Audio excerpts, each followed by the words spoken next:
Welcome to the Creative Community Podcast presented by Destination Arate. I'm David. And I'm Mark, and we're building a community of creatives who work together to achieve creative excellence. And today's guest is illustrator Joe Sutphin. Joe is an incredible artist. His most recent book project, you can see behind me, was Little Pilgrim's Progress, Helen Taylor's adaptation of John Bunyan's classic Christian novel. And this is a illustrated version for children, obviously. He drew over 100 illustrations for this project, working with Moody Publishers. And then he also shares a couple other projects he's had the privilege of being involved in just the last 10 years. Yeah, Joe joins us to talk specifically about his work on Watership Down, the graphic novel, and other books and art that have influenced him growing up, the joys of illustrating what's not written, and so much more. Mark, when Joe tells the story of visiting the area where Watership Down originated, if you watch on the video version of the podcast, I left my screen on during that part because I was moved to tears, simply because of how much of an impact that book has had on me, and then now how much of an impact Joe is going to have in telling that story and working with Richard Adams' family. So without further ado, here is our absolutely amazing interview with illustrator Joe Sutphin. Okay, yeah, I'm Joe Sutphin. I've been illustrating books primarily for kids since 2011 is when I think I got my very first real publishing gig. Was a one illustration in an anthology about John Carter of Mars for Simon and Schuster. And that was like the biggest thing in the world to me. So I did what I could with it and leveraged it in every way that I could. And here I am, maybe almost 10 years later. I've been illustrating full-time since 2015, I believe, is when I left I had a 16-year career as a packaging engineer for the health and beauty industry, primarily like Bath and Body Works. So now anybody listening might know my work from my buddy Andrew Peterson's Wing Feather Saga. I originally illustrated book 4 years ago. And then when Andrew was able to work out a deal with the publisher, we redid all the books together, which was kind of cool to revisit those.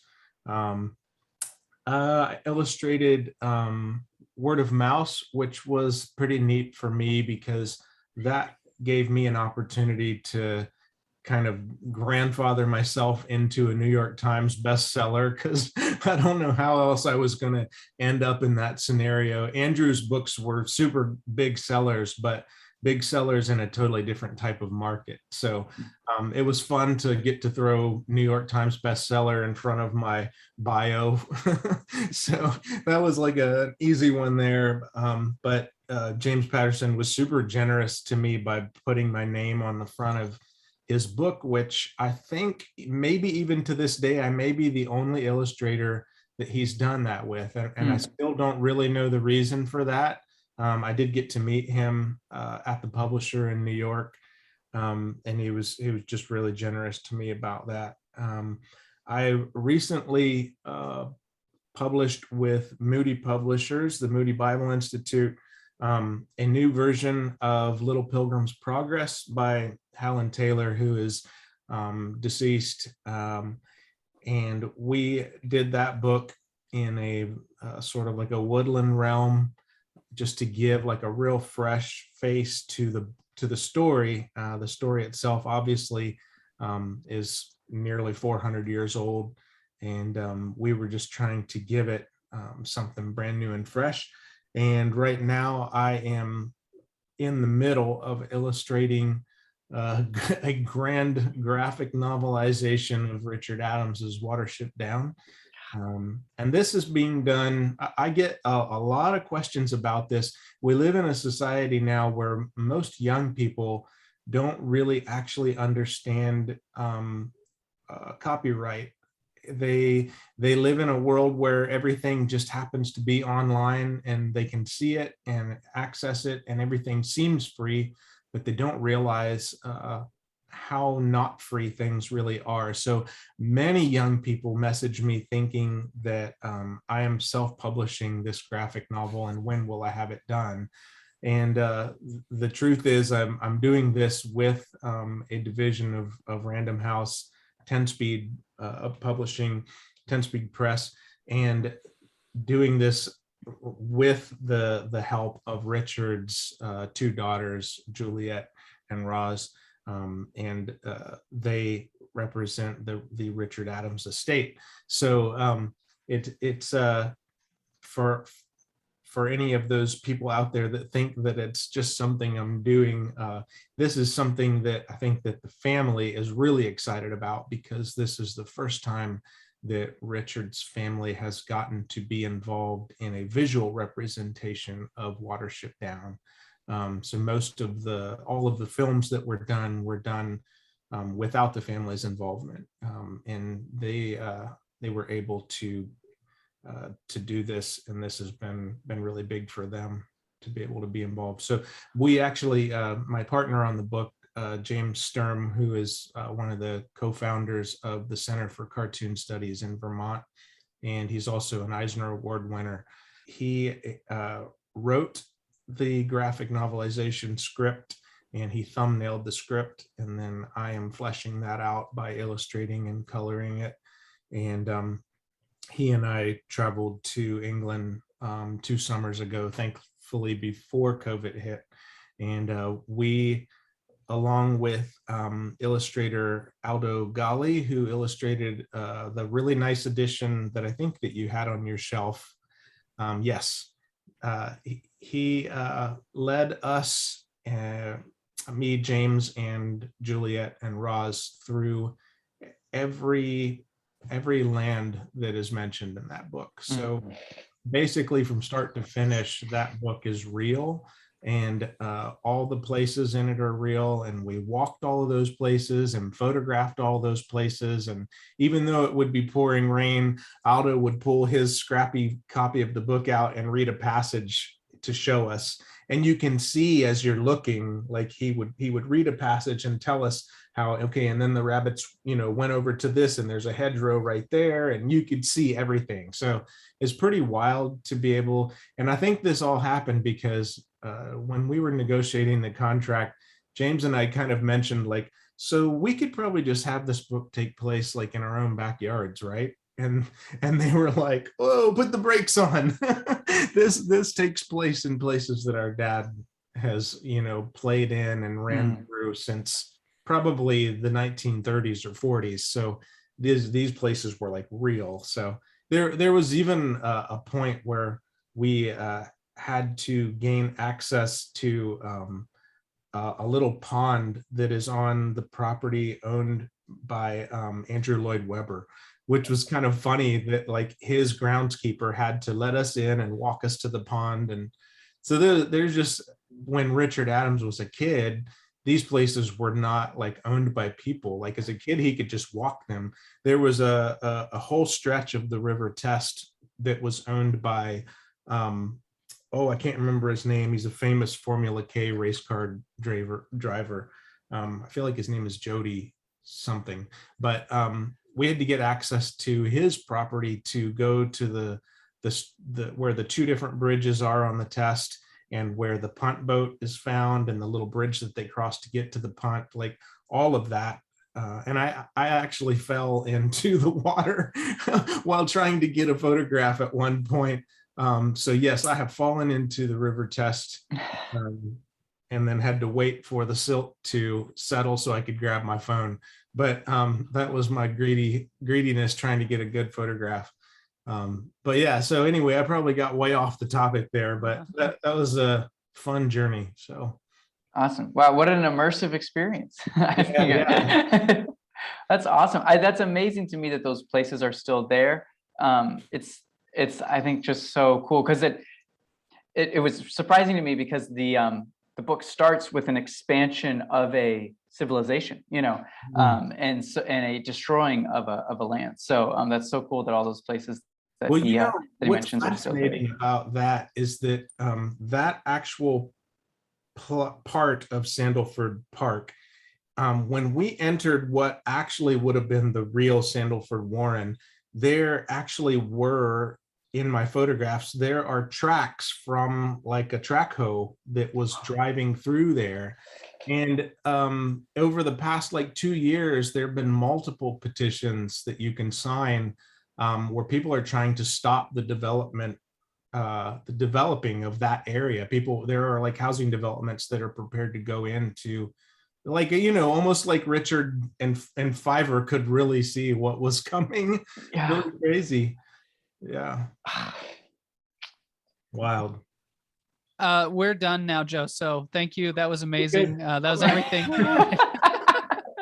No, that actually is perfect for our first question. And I want to handle it carefully here, but growing up, was that a book that influenced you? What were the types of books and illustrators that you gravitated to? Was it something that you always had in your mind, like, I want to draw like that? Or was it just more, this is what I enjoy and I'm working a career and I'm doing this on the side, and you worked yourself into it as you went along? Well, I will start by saying that I don't know if I had dyslexia as a kid. My dad still struggles with dyslexia. We have a son who has dyslexia, and my wife actually struggles with dyslexia. But I did not read well as a kid at all, combined with just a really poor just ability to focus. So I did love picture books as a kid. I did not read novels well as a kid. I spaced out very quickly in novels. And I even remember, and I've told this like at schools before when I've done talks, I can remember being given a book report, and Stuart Little was the book report that I had to do. And I can remember spacing out so bad in it that when I had to write the physical book report, like in the 4th grade, I wrote my book report based on what I kind of gleaned from Garth Williams's art in the book. And because that's kind of what spoke to me. If I could look at the art and the art would tell me a story, then, I was kind of like, I think I did that with a lot of novels, actually. And if they didn't have drawings, I probably wasn't spending much time in them. And film, I was allowed to watch a lot of television as a kid, and film did make a big impact on me. And I didn't realize how many films I was watching, especially animated films, were actually based on literature. And I didn't get a chance to read those until I was an adult. And Watership Down actually came on television, like the 1972, I think, or 4, whatever production.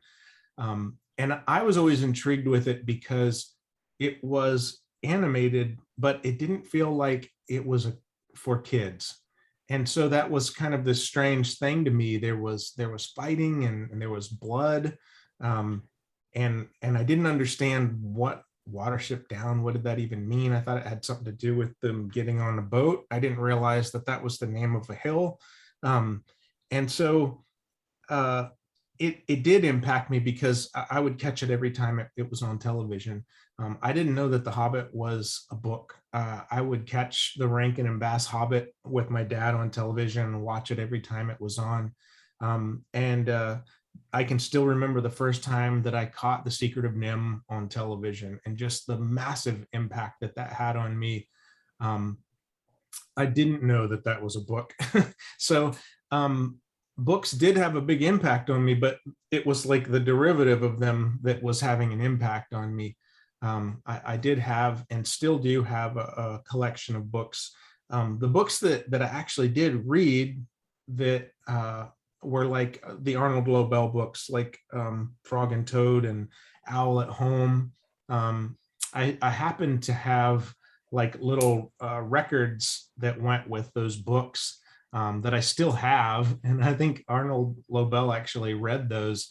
And I was really big into books on tape. So I had a lot of books on tape that I still own. Some of those I've transferred some of them to CD, like Tom Sawyer and The Wizard of Oz. I had like some Garfield and things like that. But I loved them, and I would come home from school and I would just listen to these things and sit and draw. And it was just like listening to a story opened up my mind. Podcasts were not a thing in the 80s, but amazingly enough, I would get in trouble at school because I would draw all the time. And actually at one point, I was new at a specific school. And so trying to fit in, I would draw pictures for kids because anybody loved the kid who could draw. So one time I was drawing a picture of my teacher, and it was like this really mean, monstrous thing at the desk. And she was actually a really nice teacher. So I was doing it because I thought I would fit in with somebody. So our hand reached down and picked it up, and it was my teacher. And my teacher actually took the picture. And I thought I was doomed.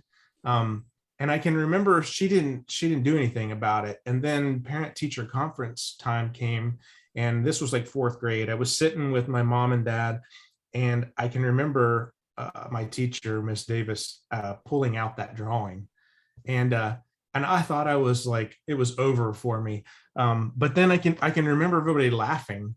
And what happened was my teacher would do like because like back then in elementary school, you didn't go to different rooms for different subjects. So when it was reading time, she would read to us out loud. And she was reading Bunnicula. And what she told me was, I'm going to have you sit in the back row by yourself so that you're not distracting anybody during reading time. And she said, when I'm reading the book, I want you to draw what comes to your mind, illustrate the scenes that I'm reading to you. And that clicked in my head, because that was the same thing as when I go home and sit on my bed and turn on Tom Sawyer and listen to that, and then draw pictures of the cave, and have like the kids going down in the cave and pitfalls and stuff, and maybe Injun Joe is hiding in a corner or something. And so I would draw these Bunnicula scenes, and she would read them. And then she would encourage me during our library time to go find the Bunnicula books in the library and see what that illustrator had done when he had illustrated them. And that was like my first connection to the written word and an actual like illustration of the written word. So my inspiration from books doesn't come from being like, a literary nerd who really understood literature and just loved literature. I didn't grow up in a literary house. I didn't grow up in a house that we always had books and we were encouraged to look and read them, but we didn't do a lot together with them. So as a very visual kid, who realized that they were very inspired by spoken word, that was how I connected to literature. That is really amazing to hear about. It just really resonated with me personally, because I was a big audio, and still am a big audio kid, and then just drawing all the time. So it's really cool. I'm so glad that your teacher encouraged you in that way. She deserves a medal, because like she not only did she like have you do the whole like exercise your passion, and then she was like, now go look at what professionals are doing and like see how that matches up. Yeah. So yeah, that's crazy. But I'm really interested to ask you this next question, because I think it falls right in line with what you're talking about, with the whole idea of you drawing out things from audio, you watching movies that are based on books, and then also the idea you mentioned specifically that you drew what you gleaned from the pictures in Stuart Little rather than the actual words. So we wanted to ask you, how do you know where the line is in your own illustrations between writing what is in the text and expanding that world through your visuals and including things that may not be in the text itself? Yeah, that's kind of, in most cases, that's quite a joy for me, because I mean, there are times where you're just required to get the job done. You're just required to show what is there and do it. But in a lot of cases, especially in something like Little Pilgrim's Progress, that is where, when you're dealing with such a strong like allegory, it's already kind of like Helen Taylor and Bunyan are already using words to to kind of illustrate and build upon something else that's literal. So it's like they have illustrated something literal, and then I'm taking that and illustrating it. So I think maybe that is partly why previous versions of Pilgrim's Progress didn't speak to me a ton as a kid, was because I was literally seeing exactly what was being written there. So I enjoy, if I can go back, like when you're illustrating a picture book, typically with a picture book, you have a lot of room, and you like to kind of tell a different story than exactly what is being written, especially with picture books that are written more minimalistically. So you might only have 1 or 2 lines of prose or something on the page. You don't want to just show them exactly what's being written, because especially if you're the parent or you're the kid reading that, and you say like so and so did this, and then you look at the picture, okay, there's so and so doing this. It's not really that fun to look at, but it is fun to then look into that illustration and see the other things that are happening around so and so going and doing this. So in a book like Little Pilgrim's Progress, there were a lot of areas where I wanted to bring a sense of heart to the story. And one of the ways that Eric Peterson, my creative director at Moody, that one of the ways that we started doing that was we didn't want to add text. We did adjust the text and change pronouns to match the animal types that were in certain scenes. But we didn't want to actually add new story, because we were dealing with something that someone wrote, and we were not intending to rewrite it. So the way we got around that was adding the wordless prologue, wordless intermission, and a wordless epilogue, which actually helped to tell a little bit different and bigger story. Whereas like in the wordless prologue, we see Christian getting a new clothing from his mom, and he promptly goes out like any kid and soils it and rips it playing in the mud. Then he comes back to his mom, sorry that he's ruined his new clothes. But then you see, as time passes, his mom gets sick, and then time passes and you notice that his mom is gone, and then you notice he's got this burden on his back. And we were able to kind of show, why is it that Christian has a burden on his back at the very beginning of the story, and to kind of make you feel something for him, rather than just say, hi, this is Christian, he lives in this town, he's got a burden on his back, he needs to leave. So we were able to kind of give some depth there as to why Christian's mom is gone, why he feels like he needs to leave this city. And then in the intermission, there's this little bird, this little sparrow that Eric came up with, which kind of serves as maybe like it's a whole representation of like the Holy Spirit going along with him on his journey. And maybe it kind of serves as like his testimony being recorded. Because if you read the book without that bird, in the second half of the book, as Christiana's team is traveling, they tend to know details about Christian's journey, but there's no real way they would have known those if you think about it. But having known that bird meets with the good prince and then travels back over the lands and lands with Christiana and then goes with her, then you can kind of tell that bird would have known those things, maybe is passing those things on. There's a scene specifically where Christian leaves Vanity Fair, and you've got this big, like, I think the text was basically like he walks towards this arch, the great arch, and he leaves, and then he hears somebody coming behind him, and it's I think it's Hopeful, I think is the little mouse that I made. What I wanted to do with that scene was I wanted to depict that arch, and I wanted to depict the outside of what looked like a great, beautiful, wonderful place on the inside. On the outside, you have depictions of the wicked prince, who's sort of like a fox or a wolf or something.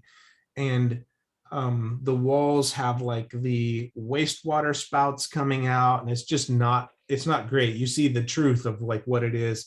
But not only that, but you can see where what once was probably like a portion of forest is completely leveled and all the trees are cut down, and there are just piles and piles and piles of the armor and the different giftings, like musical instruments and books, and the scrolls that were handed at the invitations from the king, all these things that of the various pilgrims who have ended their journey in Vanity Fair. I just had those things strewn there and piled up. And those are like really great moments if you can find, especially if you find a publisher that believes in you and lets you go those routes. Those are really special to give a moment for anybody reading that who would want to pause and think on what they're looking at, because that's not told in words. But if you're a thoughtful illustrator, you have opportunities to, if you're being faithful to the text and faithful to the heart of the text and to the author, you can do that kind of thing of like really adding a depth that's not told there in words, but kind of gives such a like a depth and a reality to the scenario that's there. Yeah, what you said about not drawing what's happening, I think is so key. Richard Adams is my favorite author, so I read his favorite book, which is The Three Mulla Mulgars. Okay. And my only beef with this book is that the illustrations are what is actually happening in the scene. And they're very beautiful, like wood prints and oil paintings and, or I'm sorry, woodblock prints. Yeah. Like they're very beautiful, but it's like the climax of the moment is shown to me and it doesn't let my imagination do anything with the possibilities. Whereas, you know, when you flip through this book, or I have three of, E.B. White's. I have three of E.B. White's books up here that you can't see.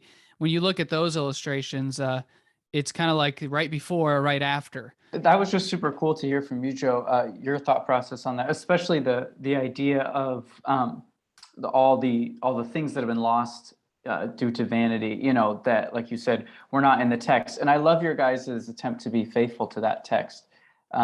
That's just a great consideration. Thank you for doing that. Yeah. So. Yeah. I was thinking about what you just said about placement of art within text. It's a challenge. And sometimes you might not be working with an editorial team that is being super considerate of that. Generally you will be, but sometimes there are challenges of maybe the way that the signatures in the book being put together fall the way that they fall, or the way that maybe art that you have before or after that chapter may affect where you're able to place that art, or where a blank page pops up, or maybe where there's no space. So there were even moments in A Little Pilgrim's Progress where we kind of had to just accept that you were going to see something slightly at the wrong time, maybe slightly before it was intended to be seen. But every single one of those moments were considered, and we did our very best to kind of finesse the text around the art to get it where it needed to be. But yeah, it is an art. It's an art, and sometimes it has to do with priority of the book at the publisher, that maybe they don't have the time or the personnel to dive into really finessing the text layout and the art layout. But we just happened to have a really perfect scenario where we could do our very best with that. If anyone goes on your website and watches your conversation with the New York Times, you mentioned some of your traditional methods that you use from time to time. And we wanted to ask, you know, in this digital age, and I'm sure you probably encounter questions similar to this a lot from, you know, parents or kids who want to learn to draw, but why are those traditional methods so valuable to you, and the pictures and the images you create, the illustrations, the art that you make? Yeah, well, I mean, obviously, I did grow up before digital art existed in a home base. Like you couldn't really do digital art at home. Although I do still own my Etch-a-Sketch animator that I got when I was a kid, and it still works. And it was like the best Christmas ever for me. So that was digital art being done in the 80s. But I do appreciate the risk that goes into making art traditionally. You have to work to get things to happen right. And when they go wrong, you have to either accept that they went wrong and move on, or find ways to fix that. And it's not as easy as deleting that layer or adding a new layer, or just digitally going back or saying go back, or undo. I did do the cover for Little Pilgrim's Progress was the characters were drawn in my sketchbook in pen and then scanned in, and I painted the entire cover in Photoshop. That was not my intent when I started the painting. I was just doing a color study, but I started liking what I was seeing so much that I just decided this is just going to be a Photoshop painting. I'm just going to enjoy it and be okay with it. But the interior art was all done on Bristol board with micron pens and Prismacolor pencils and acrylic gouache. And that I really enjoy that process. And I also enjoy having that art. I enjoy that stack of art that I have in the end that I can keep or sell or pass on or gift to somebody. It's just not the same printing something out that you drew digitally.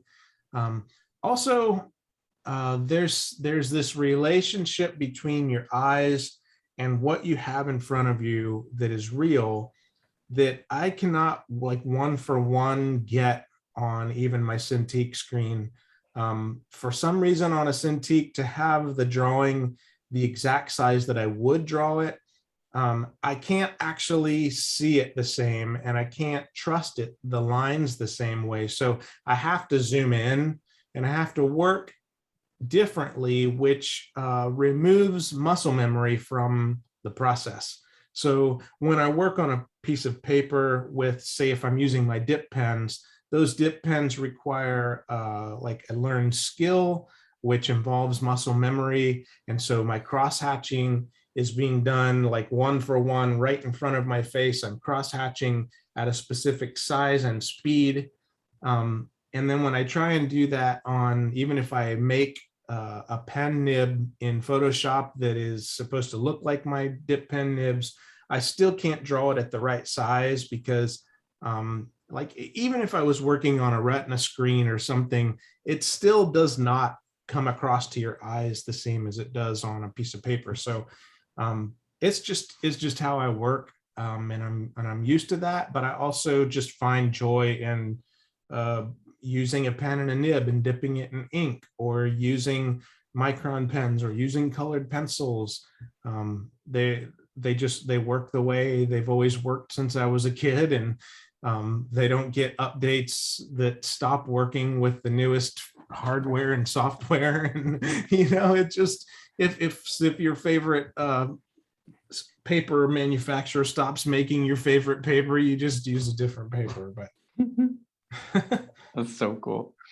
Yeah. Well, thank you for sharing that with us. That is really cool. And I think that is a great answer, because you're right. There is nothing like having that stack of work at the end that you're just like, yeah, I did that. And I can show you here. This is what it means to have that stack of work.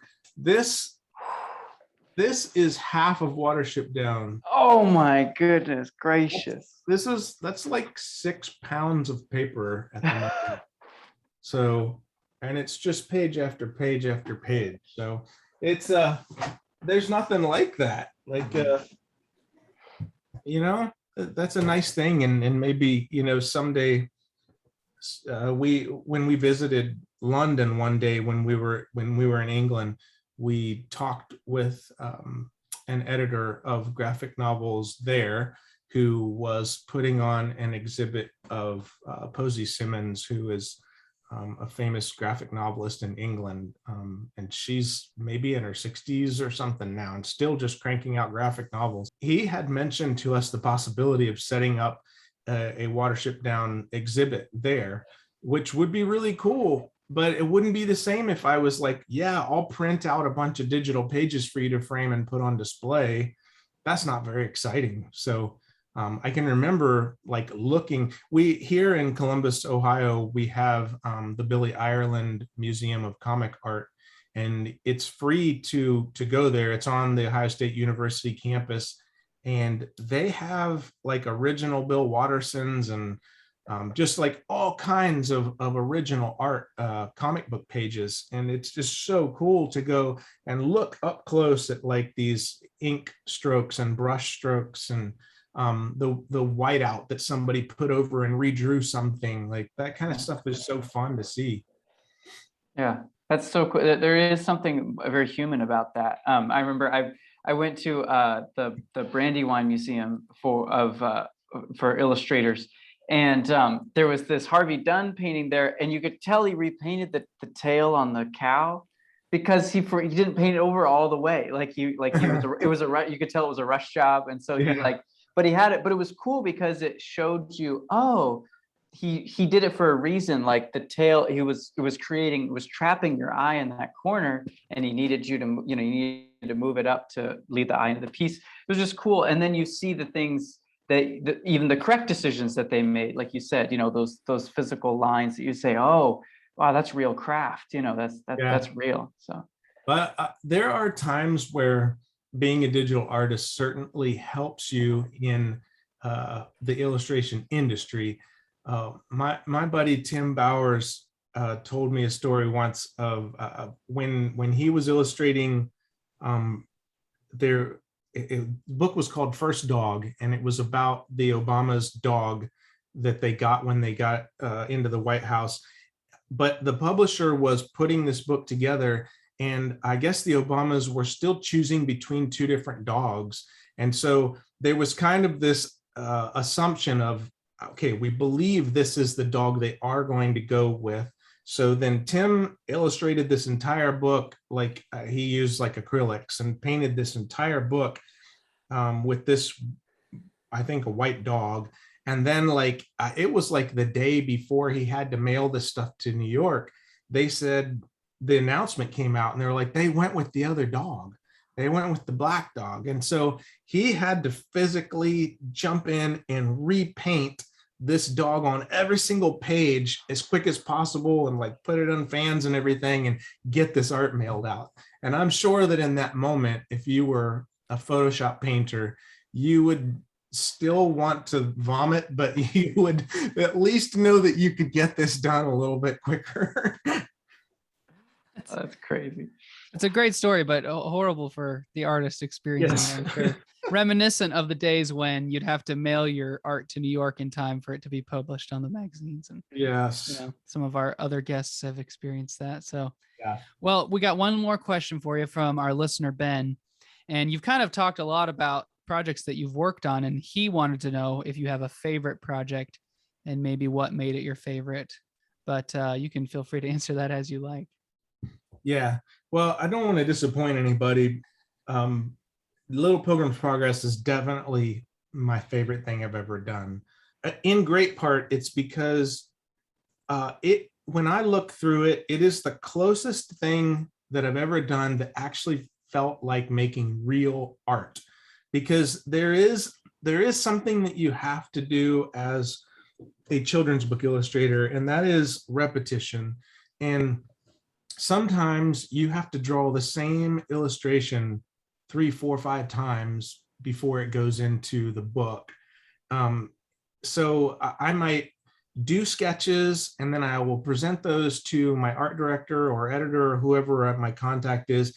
And then they're going to take it before the editorial team in a big meeting, and somebody might say they don't like, this or that, and can you have him do this? And then I'll come back with all these notes. Sometimes the author might have a lot of say. So the author will come back with a lot of notes, like, I didn't really want that character to look this way or whatever. And then you make all the adjustments and you send it back, and then they give you the okay. And then I'll scan those in and then print them off and then transfer all that to board and then do my final art and then make any adjustments to the final art that gets asked to made. And by the end, it feels very manufactured at times. It feels a little more rigid than I might look at my sketchbook and think, man, that stuff in my sketchbook just really speaks to me. It's just so alive. But then the stuff in my books just feels so rigid. And with Little Pilgrim's Progress, their editorial team is fairly small. And the way this book turned out was that because there was not an author involved in the scenario, it actually was just me and Eric working on it every day. So we would have a FaceTime like every week and just talk about it. And then when I would sit down in the morning, I would read the chapter and then look at the list of illustrations that I had proposed and see what it is I said I would draw. And if that didn't really feel like what I wanted to draw anymore, then I would just change it to something else that I wanted to draw. And usually by the end of the day, I had a finished piece of art that I had just sat down and drawn right on the final board. And it just came out the way that it would come out if I was sitting down to work on my sketchbook. So there was no revision process. There was no refining process. So there's a lot of very raw things that happen. There were only a few moments in the book, obviously with like over 100 pieces of art. There are times that you're not totally pleased with what happened. So there were a few moments where like maybe I had a character that when I drew them, I didn't think it through well enough and they were larger than I needed them to be. So I shrunk them down or made them larger digitally, which was easy to pull off. But for the most part, everything that I did that day is what ended up in the book. And I also really enjoyed my friend Glenn McCarty and I did the misadventured summer of Tumbleweed Thompson. And I really enjoyed illustrating that book an awful lot because I was able to kind of reflect on the Robert McCloskey books that I like. I really love the way that he illustrated the Homer Price books, just the way that the art kind of plays across the pages and is not an afterthought. And so I really wanted to kind of pay homage to that while bringing some of that back to what I feel Glenn wrote what deserves to be considered like a modern classic. It's just such a really beautifully written story that it's just nice. It's nice to read. And I just wanted to have art that was nice to look at in that story. So, and again, with us working with our friend Brandon McAllister on it, we just kind of were able to do everything the way we wanted to do it. So it was just like three friends building a book together with nobody else involved. So that also was fun. So and none of that is to say that I don't like working with a publisher, because I do, because publishers, they just provide me the opportunity to do what I love without the stress of having to figure out how to make it happen. But these are just, instances where I got to really, really explore things and with freedom. So, man, Mark, I don't know what else we can say. Like, this has been incredible. I was gonna say, Joe, if you want to let people know, like where they can find you, where you can find your work, because that's what I want them to know. I want them to know where they can go look at all, because you showed us like that stack of drawings, and now I'm like, I gotta Google after we're done and go find more art from this guy. So where can people find you? Yeah, I mostly stay current on Instagram, and my Instagram is very kid friendly, family friendly. I don't really post anything but my art on there and maybe pictures of my cats. So you're pretty safe to follow me on Instagram. And then my website, I don't keep super up to date on. I need to get busy on that, but websites are never fun for me to work with. So, but yeah, that's the best way to follow me, is through my Instagram. Once again, we are so grateful to Joe for joining us on today's episode. You can follow him on Instagram at Joe Sutphin, JoeSutphin. So be sure to follow him over there. He posts really regularly, got a lot of great stuff. He always is really good about giving updates on the projects that he's currently working on. So it's a great way to stay current with him. And then you can go to his website, joesutphin.com, and that's how you can stay up to date with more of the releases of his latest products, the things that he's working on. You can contact him through his email in that way. So that's a great place to, if you want to go a little more in depth on Joe, his website, joesutphin.com. As always, after you follow Joe, subscribe to the Creative Community Podcast on Spotify, Apple Podcasts, SoundCloud, or YouTube, wherever you get your podcasts. We're on Amazon now for more interviews and conversations like this one. And leave us a comment or review or like or subscribe, all the algorithm things. We'd really appreciate that. And speaking of the algorithm, if you really appreciated what Joe had to share with us, feel free to send this interview to a friend that might benefit from the stories he shared, the ideas he has about illustration. I know we have a lot of illustrators in our community, Mark, who are just starting out or who are getting their feet wet. And I think what Joe shared about, illustrating maybe what's not being written, or like before and after the moments, that part of that interview really stood out to me as being helpful for someone who's looking to get into the illustration game. Yeah, I agree. Joe shares some, again, just absolutely incredible stuff in this video. So it's definitely worth sharing with a friend. And maybe you want to send them DM, you want to send them an iMessage.